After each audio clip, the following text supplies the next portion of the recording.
All right, welcome back to the 12 Days of Nintendo. So, we're talking about today spin-offs, expansions, DLC, Smash Brothers, Mario Kart, all of those type of games. Are there untapped resources out there? Do we need to see more of these sort of combined games in the world of Nintendo? I don't know. I'm just wondering, once they put in all the work to get the rights for something like Smash Brothers, where they're pulling in licenses from all over the place, is there a way that they can make more use of that? And, you've already got the characters in that game.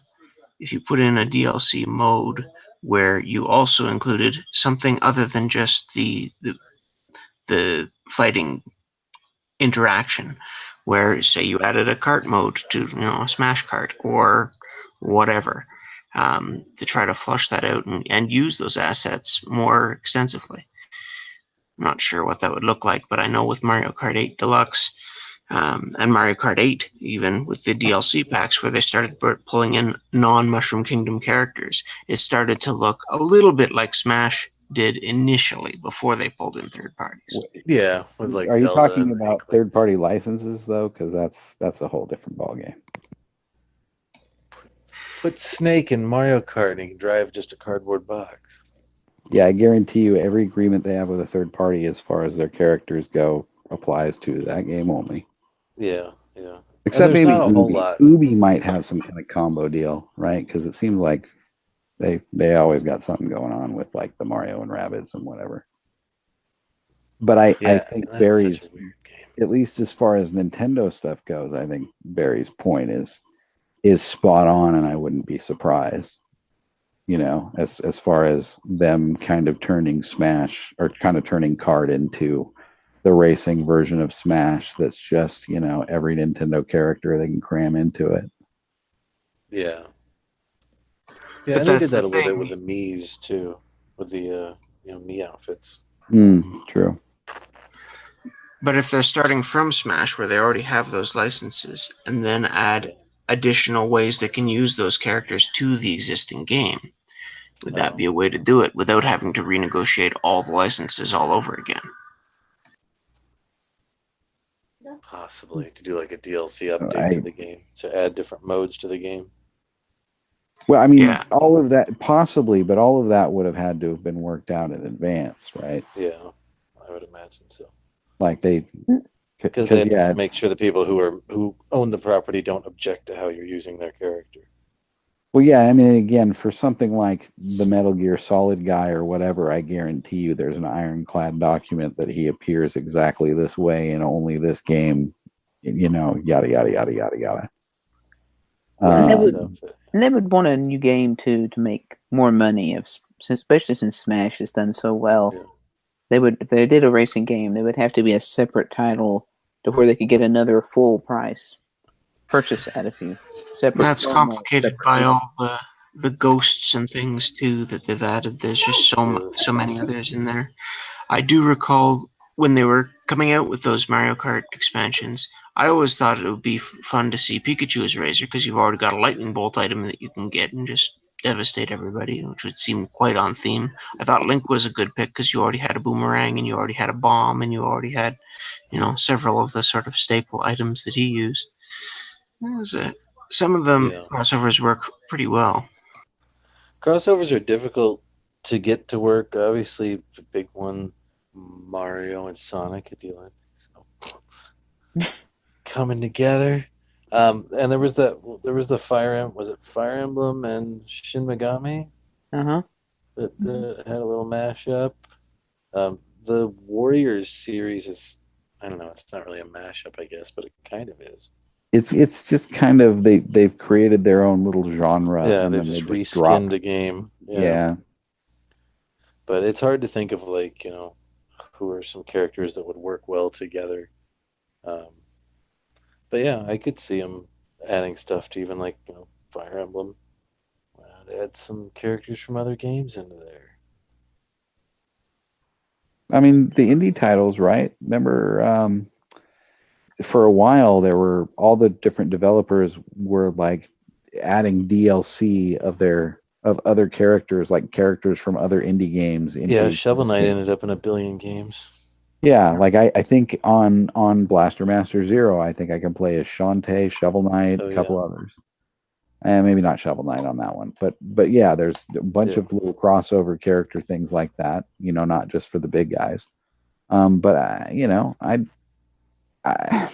don't know. You could cross over F-Zero and Metroid. People have talked about that. I think you brought that up before, Mo. Yeah, I would or Star Fox and F-Zero might be in the same, or it might be in a similar world. Okay, I would put. You could almost put all three of those together. Yeah. They've got that's the sci-fi genre of Nintendo.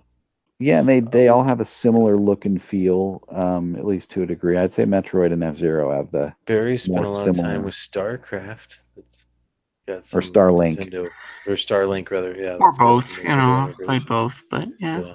And but since we're talking about crossovers. Yeah, and that's a bit of a crossover there, and similarly with Mario and Rabbids, it's another crossover with the other characters. Now the Rabbids were better established. The Starlink is all a new IP, so they're not established characters that you've seen elsewhere. So it's hard to say. That's an interesting. But they're still mixing humans with furries. But you know what else? Yeah, but there's all kinds of aliens in that. There's lizard guys and plant guys, and furries are into that too. But that's a good point that you bring up, Barry, about Starlink is an unknown property, and in this case, and I guess also Rabbids is less known than Mario. In both cases, really, it's like Ubi's just sponging off Nintendo's characters for sales, right? They're basically, if you think about it, like from their perspective, adding Star Fox is only helping sales of Starlink on Switch anyway. It seems to be anyway. I haven't heard a lot of stats on that, but the one that I did was that the Switch version was 85% of the sales in the UK when you look at the different platforms, and that's got to be mainly because of the exclusive Star Fox content. Yeah, and I mean, there's probably other reasons. More kids have Switches than, you know what I mean, or the demographic skews younger on the Switch. But yeah, that was a genius move on Ubi's part to tie it into, Nintendo's own space combat franchise. The interviews I heard made it sound like that was more Nintendo's idea, but again, it's hard to say. Who knows? Since we're talking about sort of crossover play here, and Nintendo is really on this Nindies kick, on these independent games kick, how do we feel about independent games coming out but having DLC or add-ons with Nintendo characters in it? Like, well, yeah, that could work. Rocket League with Mario and Luigi hats on the cars, and special cars. Yeah, that's true. Yeah, and right. So there's oh yeah, that's right. You're right. The Metroid car. So it's not unprecedented, and I think we felt okay about it at the time. We thought it was kind of cool. Oh. There is a difference, though, between a Mario or Samus themed car and using the character themselves. Yeah, that's true.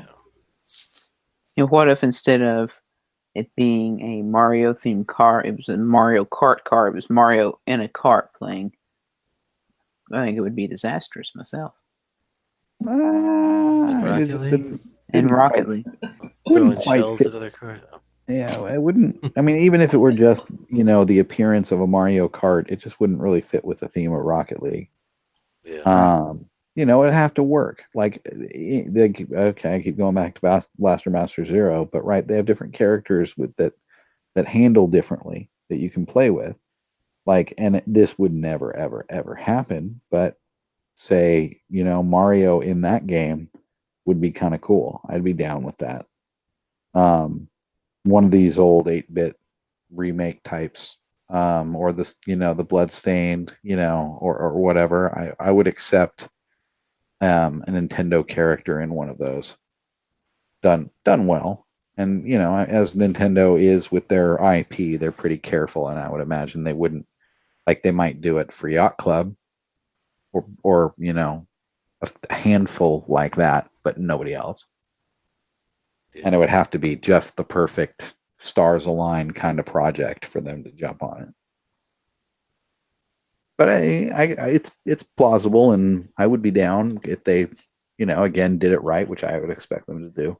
So are you hinting at Shovel Knight with something like Meta Knight crossover, Kirby crossover? I could see Meta Knight being a boss in Shovel Knight. Yeah. They did that with like the Battletoads and God of War and stuff. So I guess that's possible. Yeah. Yeah, I'd buy that. Or you can play Shovel Knight as Scrooge McDuck. Yeah, that would be brilliant. That would be. I'd be fine with They that. wouldn't need to change anything, just the skin. Yeah. That's the thought of the night right there. All right. Well, I think it's time to wrap up once again. So thank you for tuning in to another 12 Days of Nintendo. Hope you've enjoyed it. Be sure and tune in tomorrow for another episode.